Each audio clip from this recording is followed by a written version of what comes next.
collaboration avec Dieu comme étant une année de la capacitation divine. Et mon message de ce matin, je l'ai intitulé « Le revêtement de l'Esprit de Dieu » ou « Le revêtement de la capacitation ».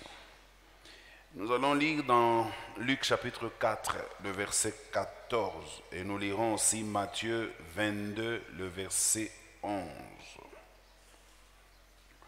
On peut aller jusqu'au verset 12 pour Matthieu. Je vais lire la parole du Seigneur au nom de Jésus-Christ. Si vous n'avez pas encore trouvé, je peux patienter. C'est toujours bien que vous ayez aussi à vérifier dans votre Bible ce que nous sommes en train de vous lire. Très important.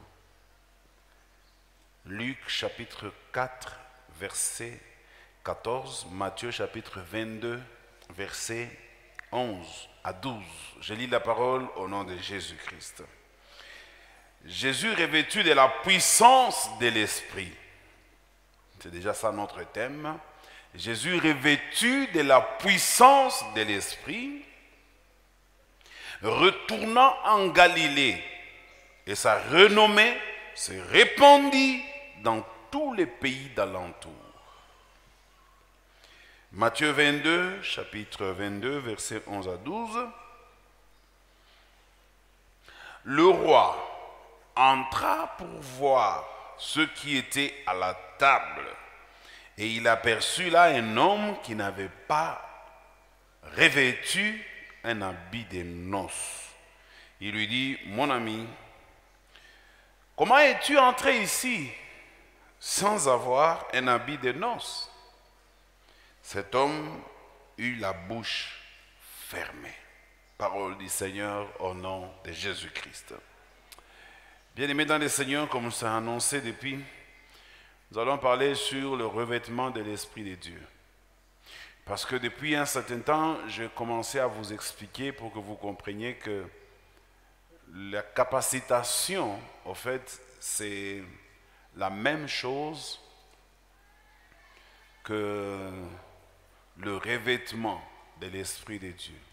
Il n'y a pas capacitation s'il n'y a pas Esprit de Dieu. Alors ici, je voudrais parler d'abord de Jésus. Jésus qui a commencé sa vie. Pendant 30 ans, il n'avait pas encore commencé son ministère. C'est à 30 ans qu'il décide de commencer son ministère. Et la première chose que Jésus va faire pour commencer son ministère, il va aller se faire baptiser. Et je profite ici d'occasion pour demander à tous ceux-là qui ne se sont pas encore fait baptiser, trouvez ici une recommandation et une exhortation à vous faire baptiser. Si Jésus lui-même s'est fait baptiser, vous n'avez pas d'excuse de ne pas vous faire baptiser. Faites-vous baptiser, quel que soit l'âge, quelles que soient les responsabilités que vous avez, faites-vous baptiser. Car c'est un ordre qui est venu de Dieu lui-même. Quand il dit dans Matthieu 28, verset 19, il dit: allez faire de toutes les nations des disciples, baptisez-le au nom du Père et du Fils. Ça veut dire, ce qui fait que nous soyons des disciples, c'est le baptême. Le fait que nous nous faisons baptiser, nous montrons au ciel, nous montrons à l'humanité que désormais nous nous appartenons à Dieu. Sinon, Jésus ne se serait pas fait baptiser. D'ailleurs, Jean-Baptiste lui en a donné l'occasion de ne pas se faire baptiser. Mais il a dit à Jean-Baptiste: attention, faisons ce qui est juste. Parce que si moi je ne le fais pas, là c'est moi qui ajoute, il y a lieu que certaines personnes qui viennent derrière moi pour aussi refuser de se faire baptiser.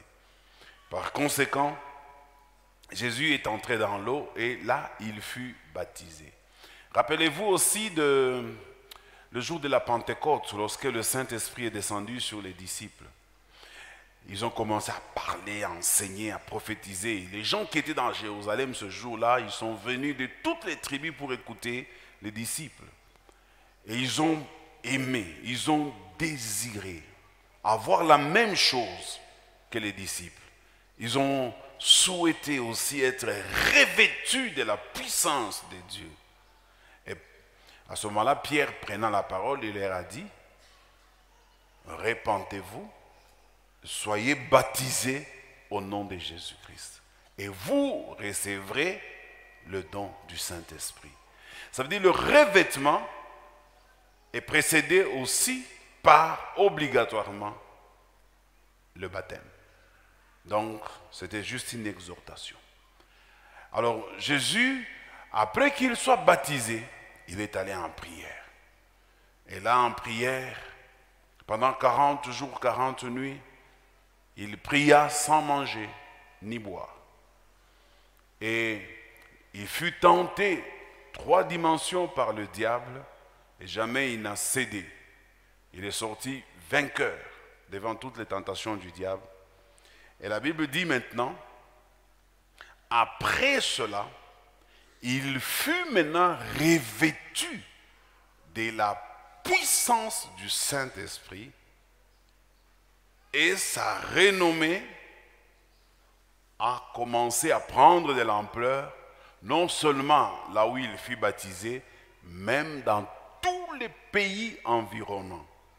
Ça veut dire, ce que Jésus avait compris et qu'il a voulu nous transmettre aussi, c'est que nous n'aurons une vie d'impact que lorsque nous acceptons le revêtement du Saint-Esprit, sans lequel mener une vie d'impact devient carrément une chose à oublier.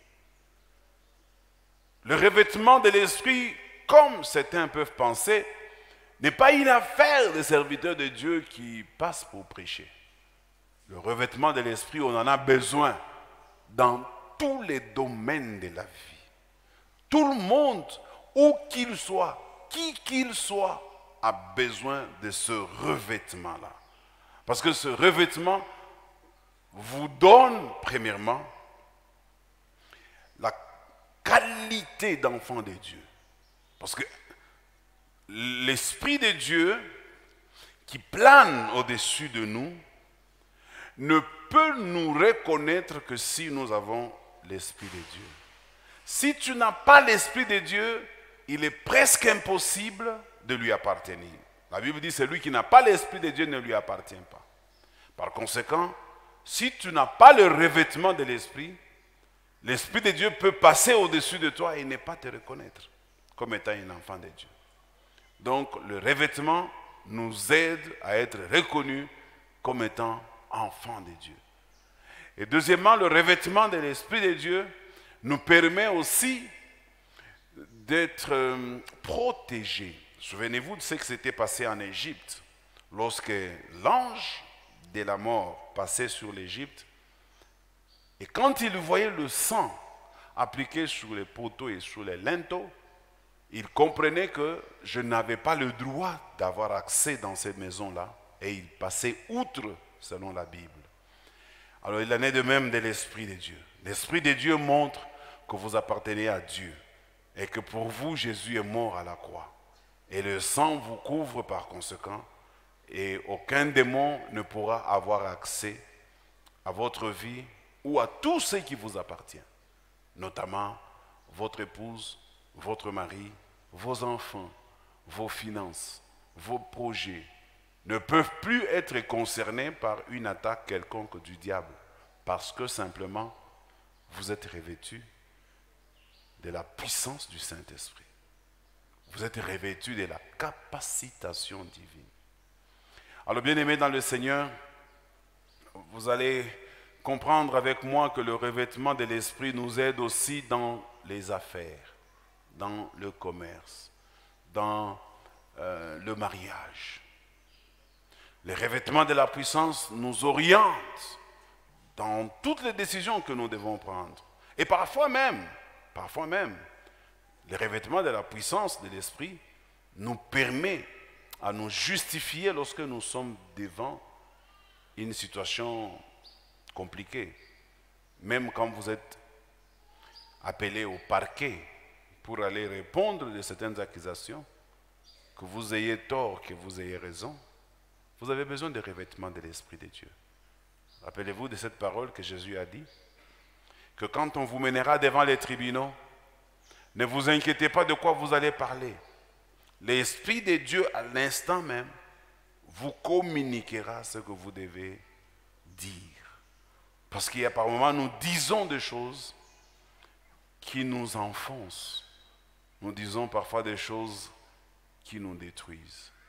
Tu as besoin de ce revêtement-là, parce que ce revêtement, ça te donne une certaine énergie, ça te donne une certaine capacité. Et ça te rend, à ce moment-là, capable d'accomplir même les choses que tu es en train de poursuivre dans ta vie. Sans cela, je l'ai dit encore, oublie la réussite. Oublie ce que tu poursuis. Tu le poursuivras pendant autant de temps, je n'ai pas la garantie que tu l'atteindras. Mais si tu as le revêtement de l'esprit, tu pourras l'avoir. Le revêtement de l'esprit, c'est quoi? Le revêtement de l'esprit, c'est être couvert de l'esprit de Dieu. Comme le cas de la Vierge Marie. Lorsque l'ange lui était apparu, l'ange a dit à Marie qu'elle allait tomber enceinte et qu'elle allait porter un enfant, et cet enfant sera appelé à sa naissance Emmanuel. Mais Marie a quand même posé la question en disant à l'ange que je ne connais point d'homme. Comment cela se fera-t-il? Et l'ange a dit à Marie, le Saint-Esprit lui-même te couvrira de son ombre. Ça veut dire, c'est ça le revêtement, que le Saint-Esprit lui-même te couvre de son ombre. Ça veut dire que quand les gens te voient, ils te voient toi, mais en réalité, tout autour de toi, il y a un esprit plus fort que toi, un esprit capable de combattre pour toi et de te donner des victoires là où tu ne les mérites pas. C'est ça le revêtement. Alors maintenant, comment avoir ce revêtement-là? Ça sera mon premier point. Comment avoir ce revêtement-là? Pour avoir ce revêtement, il faut obligatoirement développer une vie de prière. Regardez, Jésus n'a eu ces revêtements que lorsqu'il venait d'un jeûne de prière de 40 jours. 1 mois et 10 jours de prière. C'est à ce moment-là qu'il a été revêtu de la puissance de Dieu. Et toi aussi, tu n'es pas toujours obligé de faire 40 jours. Mais tu peux avoir seulement une vie de prière. Il y a 2 types de vie de prière. Le premier type de vie de prière, c'est la vie de prière que nous organisons à l'église. Soit la prière quand l'église convoque une prière. C'est aussi une opportunité pour toi de venir chercher la face de Dieu. Et tu auras un revêtement si tu es un homme de prière. Et d'ailleurs, pour cette occasion à l'église, c'est pourquoi Dieu nous a convaincus que cette année, nous puissions mettre une autre partie de notre marathon au mois de février. En tout cas, ne manquez pas cela. Ça vous aidera aussi à vous revêtir de la puissance du Saint-Esprit. La prière, elle est très importante. L'autre partie de la prière, l'autre dimension, l'autre aspect de la prière, c'est la prière personnelle. Développez aussi votre prière personnelle. La prière collective, elle est bonne, elle est même très bonne, mais développez aussi votre vie particulière, personnelle de prière. Ayez du temps de prier. Ayez des temps où vous vous mettez à l'écart pour chercher la face de Dieu. Ne pensez pas que venir à l'église seulement comme vous êtes venu là les dimanches, ça vous suffit. Vous avez en plus d'être là à l'église, besoin de développer une vie de prière. Parce qu'une vie de prière est comme une sorte d'intimité que vous créez entre Dieu et vous. Vous en avez tous besoin. Nous sommes des enfants de Dieu. Et notre énergie, notre force ne pourra venir que de Dieu. Raison pour laquelle nous devons nous attacher à Dieu par la prière. Trouvez des temps de prière, mettez des programmes, des horaires de prière. Dites-vous, chaque jour, je vais commencer à prier de telle heure à telle heure. 1 fois, 2 fois, 3 fois par jour, c'est très bon. Ayez aussi un jour par semaine où vous vous jeûnez. Un jour pour vous-même. N'attendez pas que l'Église décrète un jeûne pour que vous soyez à jeûne. Ayez votre jour de jeûne. Le jour où vous estimez que vous ne serez pas très dérangé. Le jour où vous aurez le temps de prier suffisamment. Et enfermez-vous. Cherchez la face de Dieu. De la même manière que vous vous battez pour réussir dans votre vie, battez-vous aussi pour avoir une certaine intimité avec Dieu. Parce que nous, aujourd'hui, nous commençons à nous rendre compte que pour réussir la vie, il faut seulement beaucoup travailler. Non, la vie ne se résume pas seulement à beaucoup travailler. Si c'était le cas, beaucoup de gens seraient devenus. Parce qu'il y a des choses que vous ferez qui n'apporteront jamais des résultats si Dieu ne vous assiste. Trouvez aussi des temps pour Dieu. Laissez-lui, ne fût-ce qu'un moment d'une journée où vous dites aujourd'hui c'est le jour du Seigneur. Aujourd'hui c'est le jour où je veux que Dieu me parle. Aujourd'hui c'est le jour où je veux aussi parler à Dieu. Aujourd'hui c'est le jour où je donne ma vie à Dieu pour que Dieu m'oriente dans toutes les décisions et dans tout ce que je fais. Cherchez cela. Ça va cultiver votre vie personnelle de prière. Vous en avez besoin. Alors, ça c'est la première étape si vous voulez être recouvré et avoir le revêtement de l'Esprit de Dieu. La deuxième étape, c'est le renoncement. Le renoncement. Le renoncement veut dire accepter de vivre par moments en perdant. Accepter de vivre par moments en acceptant de faire des concessions. Faire des concessions veut dire vous acceptez par moments de ne pas toujours être le centre de l'humanité. D'ailleurs, vous ne l'êtes pas. Parce que l'homme, dans sa pensée, il pense que celui qui est le centre de l'humanité et que l'humanité est tout autour de lui. Et tourne plutôt tout autour de lui. L'homme pense que lui, sans lui, la vie n'existe pas. Non, tu te trompes, mon frère. Ma soeur, tu te trompes. Il y a eu des gens avant toi. Ces gens-là sont partis et la vie est restée la même. Moi, avant, je pensais que le jour où moi je mourrais, la vie va s'arrêter. Non, c'est faux. La vie ne s'arrêtera pas. Pour moi comme pour toi. La vie va continuer. Ceux qui doivent aller à l'école iront à l'école. Ceux qui doivent aller au travail iront au travail. Ceux qui doivent se marier se marieront. Ceux qui doivent voyager voyageront.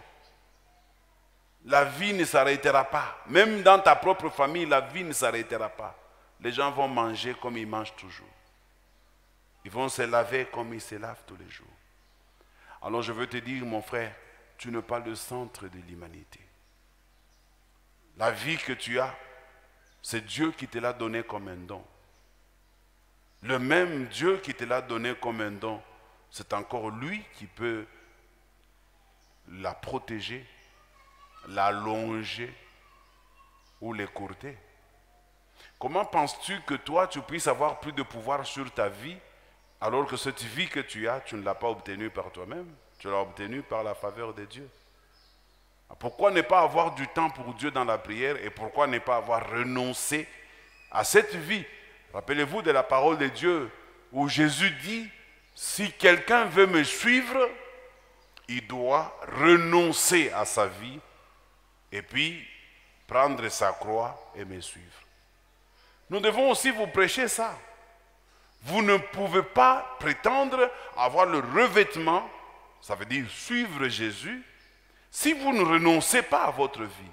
Et il va même plus loin en disant, celui qui veut garder sa vie la perdra, mais celui qui veut la perdre pour moi la retrouvera. Ça veut dire, je ne vous dis pas d'aller vous suicider, mais je vous demande, entre la vie que vous avez et le Seigneur Jésus, lui doit prendre la première place. Et regardez ce qu'il dit dans sa parole. Il dit, quand quelqu'un vous gifle à la joue droite, donnez-lui aussi la joue gauche. Quand quelqu'un vous prend votre manteau, donnez-lui aussi votre tunique. Voilà un exemple de renoncement. Êtes-vous capable aujourd'hui, à cause de l'intérêt de Dieu, d'accepter de perdre? C'est ça le renoncement. Quand quelqu'un n'a pas encore renoncé, ça veut dire que cette personne est encore très attachée aux choses matérielles, aux choses de ce monde. Il prend sa vie au milieu de tout. Donc lui, pour sa vie, il peut tuer. Pour sa vie, il peut détruire. Pour sa vie, il ne tient pas compte de la vie des autres. Tu n'es pas le seul être vivant sur terre. Et Dieu n'est pas que ton Dieu à toi. Il est aussi le Dieu de celui-là que tu n'aimes pas. Il est aussi le Dieu de tes ennemis. Même si tes ennemis ne l'ont pas encore reçu aujourd'hui, mais ils pourront les recevoir demain. Il est aussi leur Dieu. Donc, ne pense pas que cette terre n'a été créée que pour toi et que cette vie ne t'appartient qu'à toi. Cette vie, c'est une vie qui appartient à Dieu. Et c'est Dieu qui nous la donne. Soyons humbles et apprenons à renoncer. Vivre d'une manière désintéressée. Il y a des gens ici, quand il s'agit de copes d'argent, ils deviennent très dangereux. Il devient un killer. Il devient un monstre. Surtout quand il s'agit de l'argent. Et quand vous êtes comme ça, vous ne pouvez pas recevoir un revêtement de Dieu. Un revêtement de son esprit, non. Parce que c'est quoi le revêtement de l'esprit de Dieu? Ça veut dire Dieu s'engage à vous couvrir pour vous accompagner. Et il ne peut pas vous accompagner s'il n'a pas encore vu en vous ce renoncement-là. S'il n'a pas encore vu en vous cette attitude-là à ne pas être attiré par les choses de ce monde ou par le monde. Quelqu'un qui vit, mais qui vit de manière désintéressée. Voilà l'objectif que je poursuivais en vous parlant du renoncement. Vivez de manière désintéressée. D'ailleurs, même dans la Bible, on dit que pour que quelqu'un soit retenu comme ancien de l'Église, il doit répondre aussi à ces critères. Il faut que ce soit quelqu'un qui vive de manière à être désintéressé, de manière à ce qu'il n'est pas cupide, de manière à ce qu'il n'est pas un homme charnel, un homme qui tient à ses désirs, parce que moi, mon orgueil, moi, non, non, tu dois renoncer à ça. Et comment on le découvre? C'est quand il y a des moments, par exemple, comme aujourd'hui, où la pluie a dérangé, mais vous acceptez de venir à l'église, vous acceptez de vous mouiller, vous acceptez de souffrir pour Dieu. Quand vous n'avez pas l'argent de transport, vous acceptez de marcher à pied pour venir à l'église. Vous venez à l'église parce que vous savez qu'en allant à l'église, vous allez rencontrer Dieu. Vivez dans le renoncement. Vivez aussi, troisièmement, pour être dans le revêtement, vous devez aussi vivre de manière à ce que vous puissiez vous attendre à recevoir quelque chose. Ça, c'est le troisième point. Dans le processus du recouvrement ou du revêtement de l'Esprit de Dieu. Vous devez vivre votre vie de manière à vous attendre de recevoir quelque chose de la part de Dieu. Celui qui s'attend à recevoir quelque chose de la part de Dieu, on le voit par sa manière de chercher Dieu, par sa manière de servir aussi les autres, par cette façon dont il se démarque de tous les autres. Quand la Bible dit l'amour de l'argent est la racine de tous les maux, il ne faut pas aimer l'argent pour les... Ma mère, elle aimait l'argent pour l'argent. Elle aimait vraiment beaucoup l'argent. Elle pouvait avoir son argent, elle pouvait mettre ça à la tête de l'oreiller, elle pouvait garder ça quelque part. Elle peut te voir mourir de faim, mais elle ne peut pas t'aider avec son argent. Son plaisir, son bien-être, elle le sentait quand elle avait cet argent. L'argent servait de garantie pour lui. Elle allait regarder ça là où elle cachait et ça lui donnait de l'énergie. Ça lui donnait de l'envie de vivre encore. Si vous êtes comme ça, vous devez comprendre que vous devez travailler votre renoncement. Et vous devez ne pas penser que c'est votre argent là qui vous donnera quelque chose. Il y a des gens plus riches que vous qui n'ont pas réussi à atteindre ce qu'ils poursuivaient. Mais nous attendons tout recevoir de la part de Dieu. C'est Dieu qui est le seul et l'unique capable de pouvoir nous donner quoi que ce soit. Non pas l'argent. D'ailleurs, même l'argent que nous avons, nous estimons l'avoir reçu de Dieu. Et non pas par nous-mêmes, et non pas par nos efforts. N'ayez pas votre attachement à l'argent. L'argent n'est pas la priorité dans ce monde ici. Il y en a qui l'ont laissé en le cherchant sans l'avoir obtenu. C'est Dieu qui donne l'argent. Montrez cela à Dieu que vous avez compris que c'est lui. Et Dieu seul qui pourra vous donner l'argent. Et parfois, vous pouvez avoir un cope d'argent. Moi, ça m'est déjà arrivé plusieurs fois.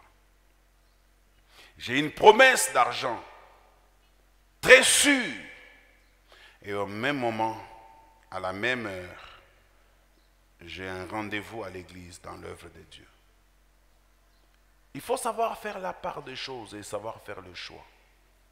D'ailleurs, ce que je veux dire, ça va concerner quelqu'un. Toutes les fois que tu as brossé de venir à l'église parce que tu avais une promesse d'argent, tu es parti au rendez-vous, tu es rentré sans argent. Mais moi, j'ai développé ceci. Chaque fois que je suis devant un choix à faire entre mon bien personnel et l'œuvre de Dieu, j'ai réalisé que Dieu me donnait toujours, quand je donnais priorité à l'œuvre de Dieu. Il ne me donnait pas à l'instant, il me laissait passer le temps. Mais les jours à venir, ce que j'avais manqué pour n'avoir pas été au rendez-vous, Dieu me l'a donné autrement, sans me battre. Quelqu'un me donne un bon amen. Mettez la part de Dieu au-dessus de tout. Attendez-vous, vous qui cherchez Dieu, attendez-vous à recevoir votre bénédiction de la part de Dieu. Pas de la part de votre travail. Votre travail ne vous procurera absolument pas tout ce dont vous avez besoin. Vous pouvez gagner, je ne le souhaite pas, je ne le souhaite pas. Vous pouvez gagner de l'argent et le perdre le lendemain. Mais Dieu, lui, est capable de vous en donner pour ne jamais le perdre. Alors, attendez-vous à pouvoir recevoir des dieux. Boycottez certains rendez-vous d'argent pour Dieu. Venez chercher la face de Dieu. Cela est plus important que tout dans la vie. Je ne vous le dis pas parce que je veux vous voir venir à l'église. Non. Je vous le dis parce que moi-même j'ai vécu ça. J'ai vécu des opportunités d'argent auxquelles j'ai renoncé pour l'intérêt de Dieu. Et j'ai vu combien Dieu est fidèle. Ce dont vous avez besoin au moment où je suis en train de parler ici à l'église, ce n'est ni de l'argent, ni votre mariage, ni votre fiançailles, ni le projet que vous avez. Ce qui est plus important dans votre vie, c'est être rassuré que vous avez le revêtement de Dieu. C'est plus important que tout le reste. Oh non, mon fiancé m'a dit qu'il viendra me voir à la maison, c'est pourquoi je ne vais pas aller au culte. Tu es maudit. Qui t'a donné ce fiancé-là? Qui peut même faire qu'il puisse te marier? Il peut changer. Tu n'as jamais vu un fiancé qui change d'avis à 2 mois du mariage. Et pour lui, tu ne viens pas à l'église. Et pour lui, tu abandonnes un rendez-vous avec Dieu. J'ai pitié pour toi. J'ai vraiment pitié pour toi. Quand on vous dit qu'il y a un programme à l'église et vous trouvez une justification de ne pas venir à l'église parce que vous avez un programme ou même le travail, soyons sérieux. Qui vous a donné ce travail-là? À moins que vous-même vous savez comment vous l'avez obtenu. Mais si vous estimez que c'est Dieu qui vous l'a donné, alors respectez Dieu. Si c'est Dieu qui m'a donné le travail que j'ai aujourd'hui et qu'il y a un rendez-vous avec Dieu, je donne priorité au rendez-vous avec Dieu parce que celui qui m'a donné ce travail-là, quel que soit le problème que j'aurai au travail, je n'ai pas peur parce que je sais que celui qui me l'a donné, c'est avec lui que j'ai rendez-vous.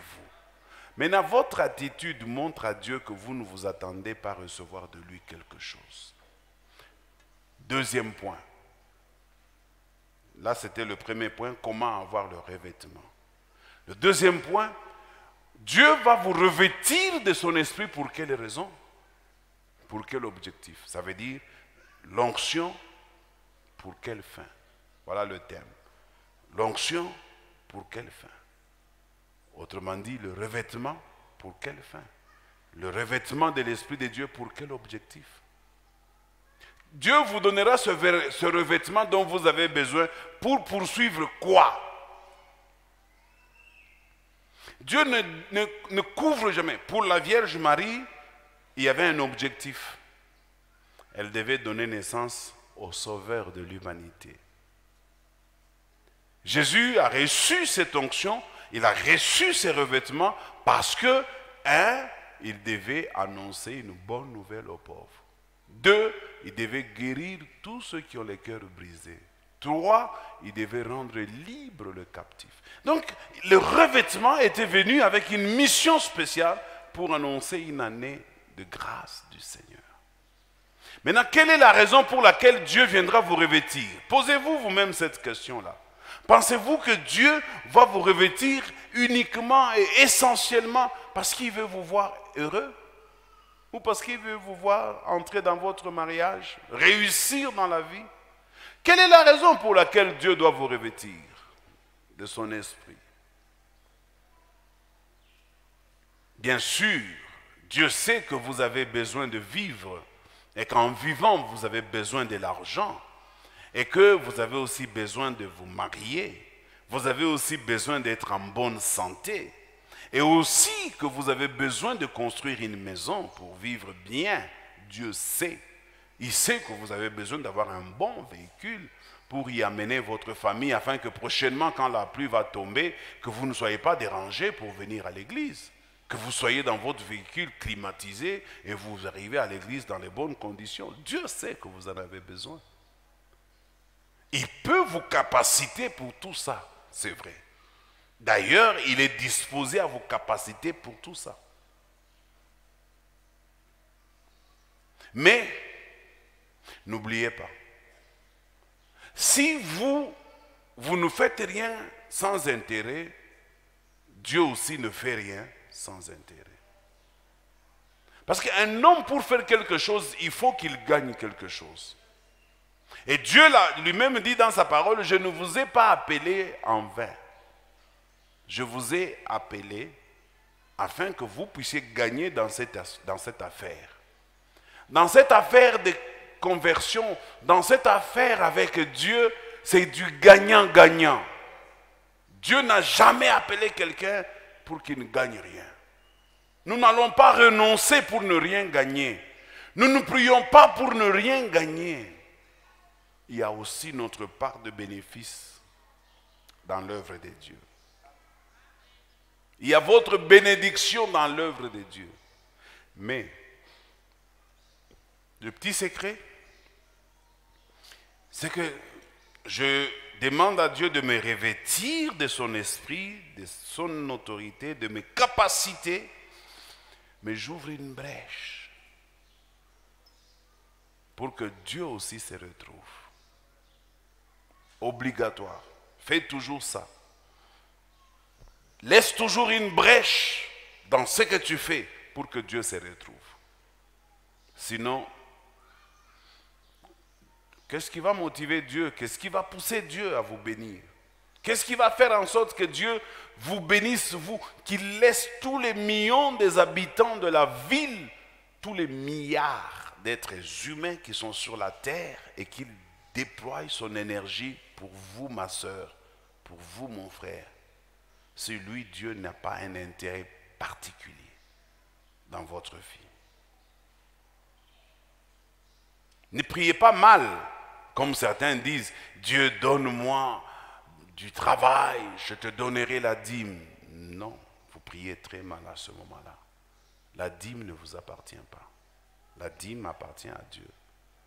Dieu dit, vous m'avez volé. Et les enfants d'Israël disent à Dieu, en quoi t'avons-nous volé? Il dit, vous m'avez volé dans les dîmes.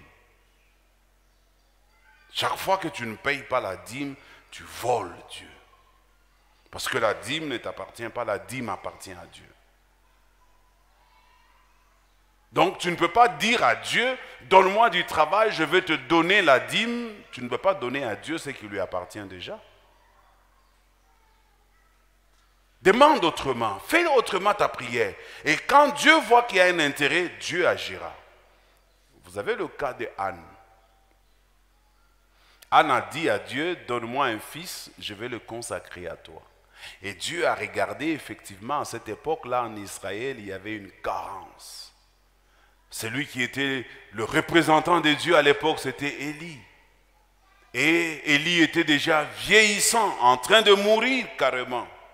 Et ses enfants se compromettaient. Ses enfants n'étaient pas dignes de la succession. Et le petit qui devait naître de Anne ne faisait même pas partie de la lignée pour succéder à Élie. Mais comme il y avait un intérêt de Dieu, parce que la mère de Anne, plutôt la mère de Samuel, disait, si tu me donnes un fils, je te le donnerai. Je le consacrerai à toi. Juste pour moi le temps de le sévrer. Quand il va cesser d'avoir besoin de moi, en prenant le lait maternel, je viendrai te le donner. Et Dieu a dit, voilà, je cherchais quelqu'un, je viens de trouver quelqu'un. Et Dieu a donné à Anne Samuel. Parce que Dieu gagnait aussi dans cette affaire. Qu'est-ce que Dieu gagne en te bénissant, toi? Qu'est-ce que Dieu gagne en te bénissant? Dis-moi la raison pour laquelle Dieu doit obligatoirement te bénir avant la fin de cette année. Hein? C'est pour que tu commences à aller chez Orange. Et là, tu mets un pied sur un autre. Tu prends un selfie. Et Dieu va se déployer pour ça. Ou bien Dieu va te bénir pour que tu puisses avoir un enfant et que tu arrêtes de venir à l'église. Il y a beaucoup de gens que j'ai vus comme ça. Quand ils n'en avaient pas, très réguliers dans l'œuvre de Dieu. Vous pouvez même l'insulter, mais il sera toujours là. Parce qu'il a besoin d'un enfant. Mais maintenant qu'il en a, c'est des excuses. Non, papa, tu vois, je devais nettoyer les habits de mon enfant, c'est pourquoi je ne suis pas venu à l'église. Tu cherchais un mari, Dieu t'a donné ton mari. Maintenant, ton mari devient une excuse pour ne pas venir à l'église. Non, papa, mon mari aime seulement manger à 12 heures. Alors, c'est comme ça que je ne peux pas venir, parce que si 12 heures passent, mon mari, là, il est très compliqué. Mais ce mari-là, tu l'as eu comment? Si c'est Dieu qui te l'a donné, viens à l'église. Même à 14 heures, il va manger sans problème. Ah oui, parce que c'est Dieu qui te l'a donné. Comment quelque chose que tu as obtenu chez Dieu peut t'éloigner de Dieu? Comment j'ai acheté ma voiture parce que je l'ai demandé à Dieu et ça m'éloigne de Dieu? Comme je vous l'ai dit, je connais des femmes qui ont fait des prières pour que Dieu détruise les véhicules de leur mari. Parce que mon mari, depuis qu'il a eu son véhicule là, ça a commencé à me créer des problèmes. Alors Seigneur, prends ces véhicules là. Quand vous priez que Dieu vous donne quelque chose, que Dieu vous oigne, que Dieu vous revête, laissez toujours une part pour Dieu. Moi, je suis allé à la Rouachi toute la semaine ici, à bord de mon véhicule, le seul que j'ai. Et j'ai transporté dans mon véhicule, qui doit normalement prendre 6 personnes, mais j'y avais 10 personnes. Parfois plus. Mon véhicule noir, Durango. 10 personnes à bord. 4 devant, plutôt. 2 devant, 4 après, 3 derrière ou 4 aussi derrière. J'avais même pitié pour les véhicules. Pourquoi je fais ça? Parce que je sais que c'est lui qui m'a donné celui-là. S'il est détruit à cause de son œuvre, il est capable de m'en donner plus que ça.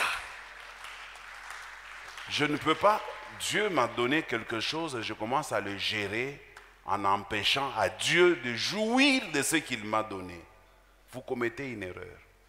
Dieu vous donne une bonne santé. Et vous dites, ah, si vous avez la bonne santé de marcher, marchez. Qui vous a donné cette santé-là? C'est Dieu. Alors, donnez à Dieu ce qu'il vous a donné.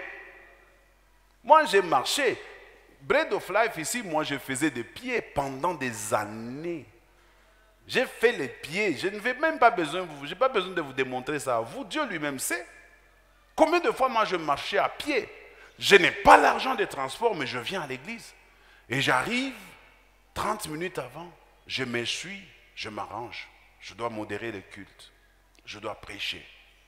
Combien de fois? Moi, je ne dépends pas de transport. Non.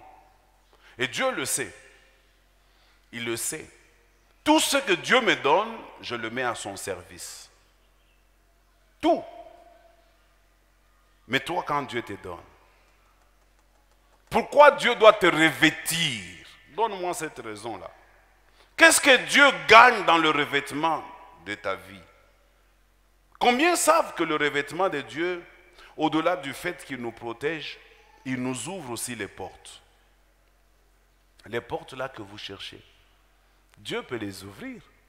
Ce que vous n'êtes pas capable d'ouvrir, Dieu est capable de l'ouvrir. Le diable peut vous résister, vous, mais il ne peut pas résister Dieu. Alléluia. Je vais attaquer mon dernier point et je vais terminer.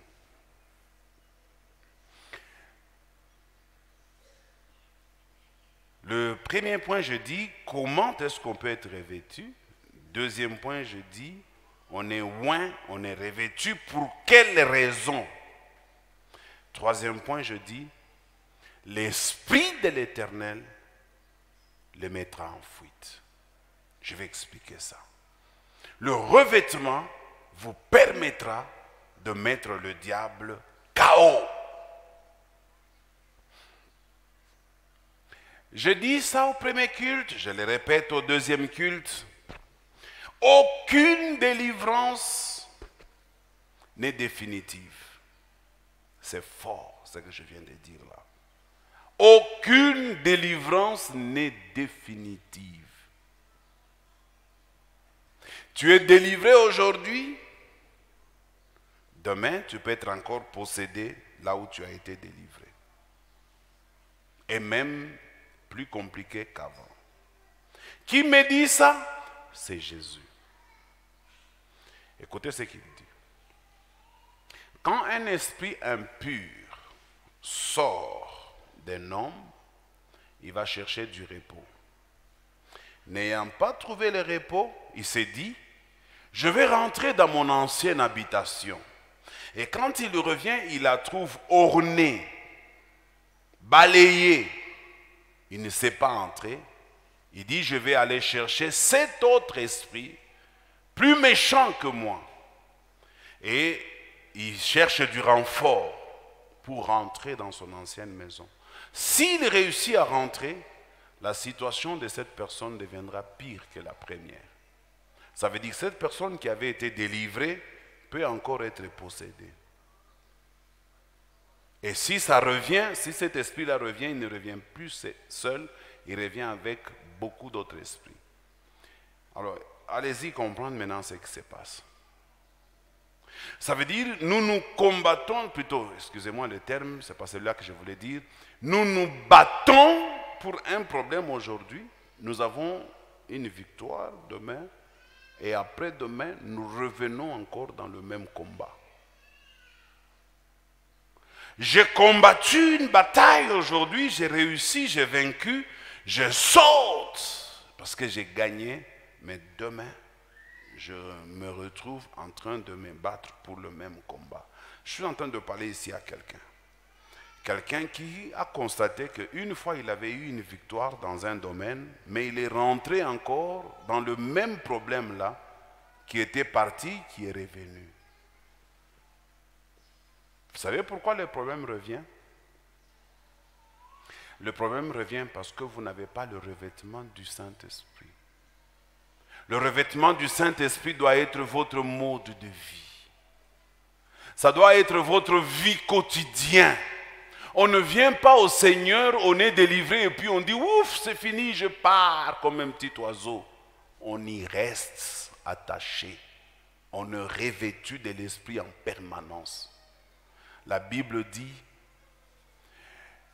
que la délivrance de l'Éternel, c'est quelque chose qui doit être permanente. J'ai utilisé le livre d'Ésaïe qui dit quand l'ennemi reviendra comme un fleuve, l'Esprit de l'Éternel le mettra en fuite. Qu'est-ce qui fait que le diable, les démons qui sont sortis, les victoires que tu as obtenues, que les esprits là ne reviennent pas? C'est quand ils reviennent, ils trouvent que tu es revêtu de la puissance de Dieu. À ce moment-là, ils fuient. Et ils fuiront loin de toi définitivement. J'ai vécu ce que je vous dis. Je ne combats pas un combat que j'ai déjà vaincu. Le combat que je mène maintenant, c'est des combats que je n'ai pas encore vaincus. Mais dès que j'ai vaincu un combat, je passe. Et je vous invite aussi. Ne revenez pas sur le même combat toutes les années, sur le même combat 10 ans durant. Ou un combat que vous aviez déjà vaincu, vous y revenez encore. Je vais vous expliquer ça très bien, avec des cas concrets. Vous avez battu un combat pour 100 $. Vous avez gagné. Maintenant, Dieu vous a donné 100 $. C'est une victoire. Vous devez aller maintenant à 500 $.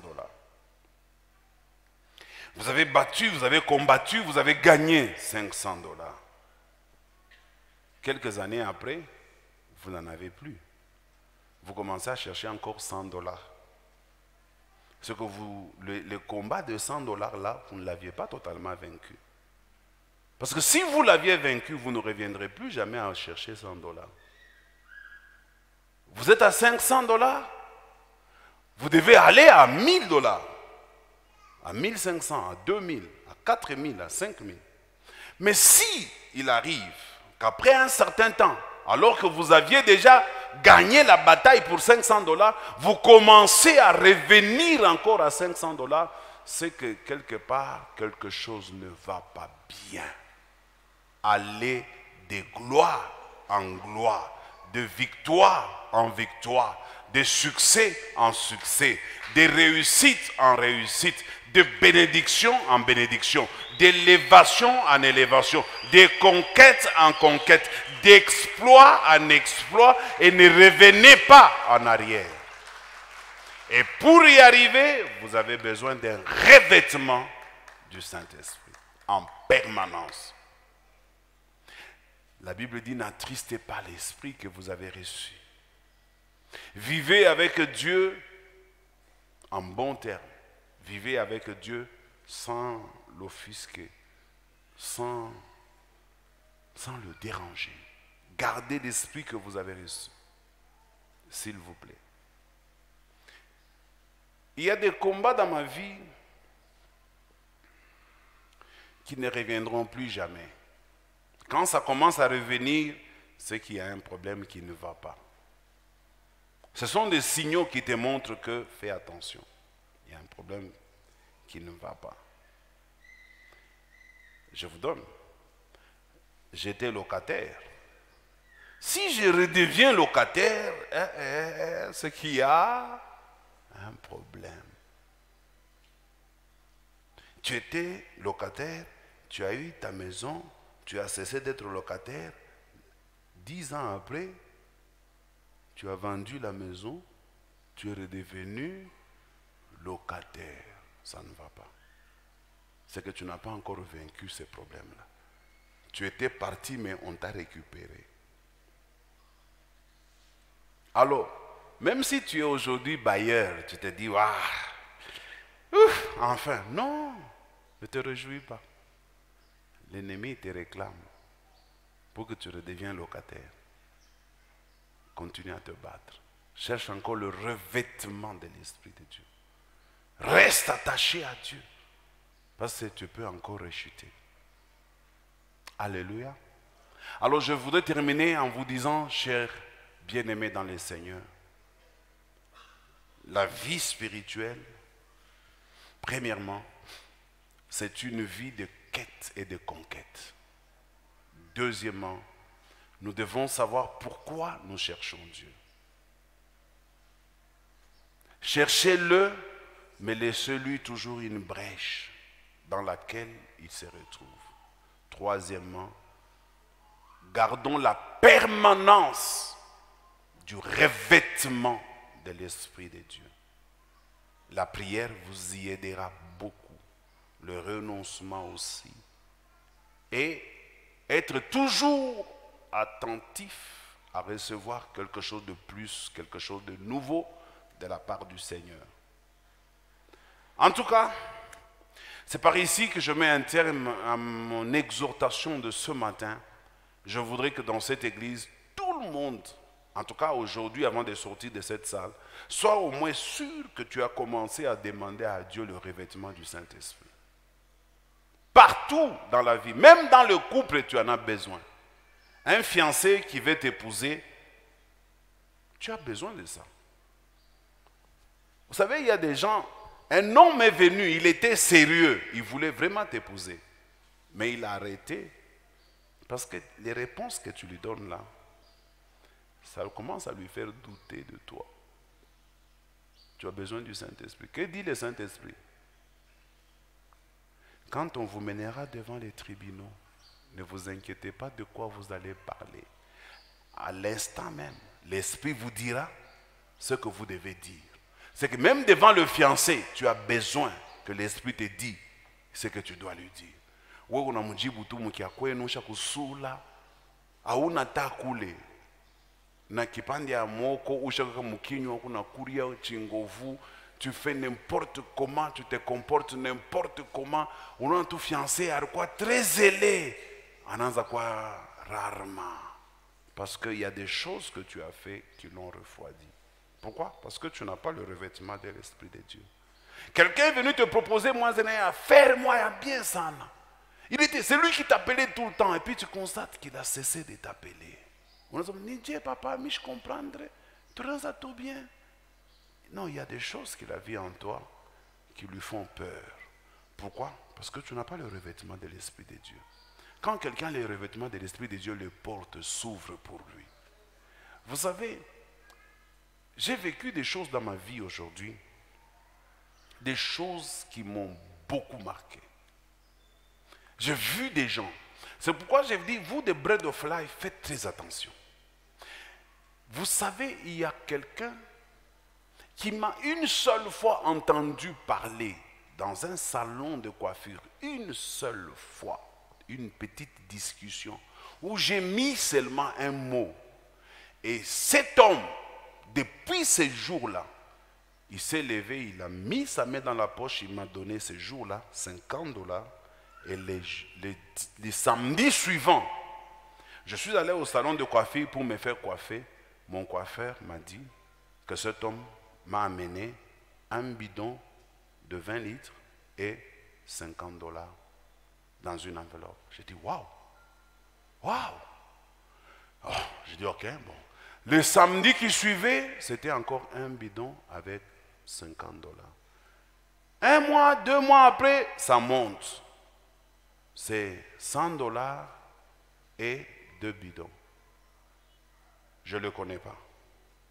Il ne prie pas avec nous. Mais chaque samedi, quand tu es chez toi là, sache que moi, il y a quelqu'un qui me donne $100 et 2 bidons d'essence. Je donne ça à maman Sylvie, elle met dans son véhicule et je prends les 100, moi aussi j'ajoute pour mon carburant. Chaque samedi, fais x4. Cet homme me donne combien d'argent? Parce qu'aujourd'hui, 40 litres, c'est à peu près $100. Donc, $200 par semaine, c'est que cet homme me donne $800 par semaine. Il n'est pas de l'église Bread of Life. Il a écouté un jour seulement mon intervention. J'ai amené les serviteurs, les Joël et les Mike, les papas aimaient un jour là-bas. On est allé nous faire coiffer là-bas. À la sortie, j'ai dit, Joël, nyangula ma bidon yi. Pour que nyakiki chez Djouba Shibish. Bana nyangula na ma bidon mbiri. Bana on na enveloppe. Bana fait barone kongapi mlena sa waya. Ini yangu. Dieu est capable de vous faire ça. Il vous ouvre les portes là où vous ne vous attendez absolument pas du tout. Dieu m'ouvre des portes. Mon père qui a joué la Coupe du Monde en 74, décédé depuis 1991, le gouvernement congolais décide de commencer à le payer 500 balles. Il est né à Mouarimo, à Bananayo. Va travailler à l'État, mais mon père qui est déjà décédé, on lui paye $500 mort. Lui n'a jamais vu ça. Il n'a jamais touché ça. Le premier qui a touché ça, c'est moi, en son absence. Ça, ce n'est pas la main de Dieu.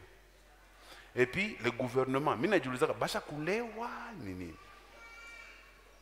il commence à payer même les arriérés pour aller jusqu'en 1974. Donc, dans une année, il nous donne même 2 fois, il décide de nous donner 10 mois. Ce qu'il arrive, quand mon enfant a 6 mois, il y a 10 mois. En 1974. J'ai dit aux gens ici, on va me donner, je crois la semaine prochaine, bien, il y a 10 mois, en plus il y a des 500 000 patates. Je mange, tranquille. Miriba, mirilomba, milango inaanza kufunguka. Faites confiance à Dieu et Dieu vous fera aussi confiance. Oui, je vous dis, j'ai vécu des choses dans ma vie pour lesquelles je n'abandonnerai jamais Dieu. Et pour lesquelles je n'arrêterai jamais de le servir avec tout ce qu'il met à ma disposition. Servez Dieu de cette manière-là et Dieu vous bénira. On peut acclamer le Seigneur.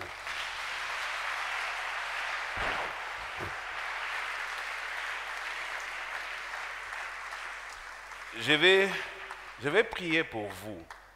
Parce que j'ai parlé de ce message aujourd'hui pour que Dieu fasse de votre vie ce qu'il a fait de ma vie. Je n'invente rien, je ne force rien dans ma vie. Quand j'ai besoin de quelque chose,